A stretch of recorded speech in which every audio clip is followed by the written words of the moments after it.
Hey there guys, welcome back to a deck profile with yours truly, Paul Reisman. Today we're going to be taking a look at the green-black Lucifer control that Dan was rolling in our feature match this past week. So without further ado, let's dig in. This session brought to you by Odyssey Games for pre-orders and sealed product, CCG Prime for tons of singles and supplies, Cardo Doko for international rulers looking for product, and FoulLibrary.com for articles and wonderful deck lists. It's also brought to you by our guest lecturer patrons, Vite Ramen. Class is in session. Alright guys, for a lot of you classic Force of Will players, you know about Lucifer.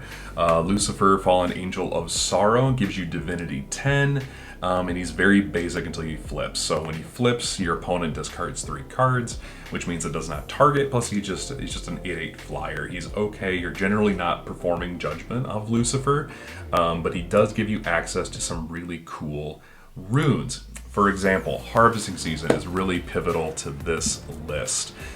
Just pay 1 black and mill the top 10 cards of your deck. It really gets this deck rolling, especially because you're playing Spirit of Decay. This card and Spirit of Decay go together really well.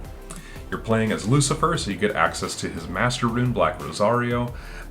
This is really good for getting around Barrier and Eternal and forcing your opponent, especially in a simplified game state, to do things that they do not feel very comfortable doing, just like banishing their board. Freed from the Altar, just tutor a Darkness card, very good, Darkness Resonator specifically. All it does is make you lose 400 life for 1, which is totally a good trade. Demon Division, search your deck for other stuff. You just search your deck for a card, whatever you need to win the game. Seems pretty good to me for 2. And then Tears of the Fallen, just make your opponent discard a card. This card is relatively okay. The game doesn't really like to have stuff discarded at this point in time, since I've noticed. Tears of the Fallen is really good for that, plus you are working with things like Look of Corruption in the main board to make additional discards feel worse. By the way, this card was released with Lucifer. It's almost like it was intended to be used with him. But without further ado, we'll get into Mikage-Rhea. So this is a card that was not used in the initial video, but it is something that Dan threw in at the last moment because this card is really, really solid. It allows you to dump your Part of True Powers, or your Gyrians, or anything else in the list that is really strong for you. It allows you to dump your Athenas. So your Athenias, when it comes back, you get to recover all of your stones, and your opponent has to rest all of theirs because you're a rune ruler. This is just a really pivotal card and has been used in this style of gameplay for a really long time. This card has always been really powerful, and it's good that it's here back in the metagame. Guardian Dragon of the Kingdom, also a really solid card. Bring this in, ramp a stone, you're a control deck. This thing is just going to get really strong, and then if you no longer need this or you attack in and you need a Resonator to pop off for your other stuff, you can do so with Part of True Power. So this card is a threat, and I love it for that. We mentioned Part of True Power already. Bring a Darkness Resonator back, such as your Spirit of Decay.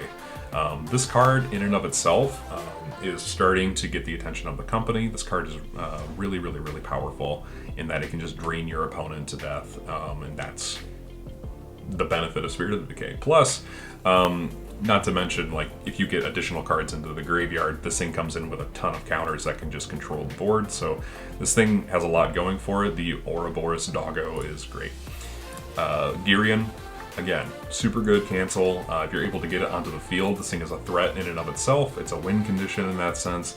There's a lot of 1-drops, so any deck that can put Gyrian on the field can really control the metagame right now, especially if they can maintain Gyrian on the field. So this card was a really good meta call. 2 Institute, I'd probably do maybe 3, just to make sure that I see this card. This is one of the other win conditions of the deck, and of course it's in the basic colors, and you all know that I love Institute to death, so I'm not going to bore you with more fandom around this card. Another really good black card that got released in last cluster, Dante Enters the Game of Gods, pay 15, draw 3 cards, essentially. And if you were in the 10% of situations in which the buff is more important, here it is. There you go. This card does a lot generically for Darkness lists in general, so this card being in the deck makes a lot of sense. 4 Black Witch and 4 Lorite, because, yeah, I mean, that's your disruption. So Hooray. Your stones are basically, I couldn't remember exactly what Dan ran, but this is basically, you're running a diversity stone list that can hit all the colors you need, so that Institute is always live, and it's also getting you, at least at max, it's getting you a +8/+8 to the board, which is really, really strong. Plus, if for some reason you are running out of stones and your Lucifer is recovered, you can just remove your opponent's graveyard, which is always super fun.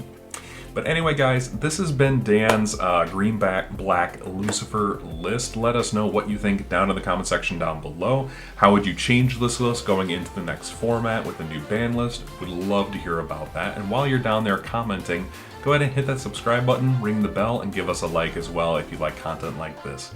But anyway, guys, that's been Paul. I'll catch you later.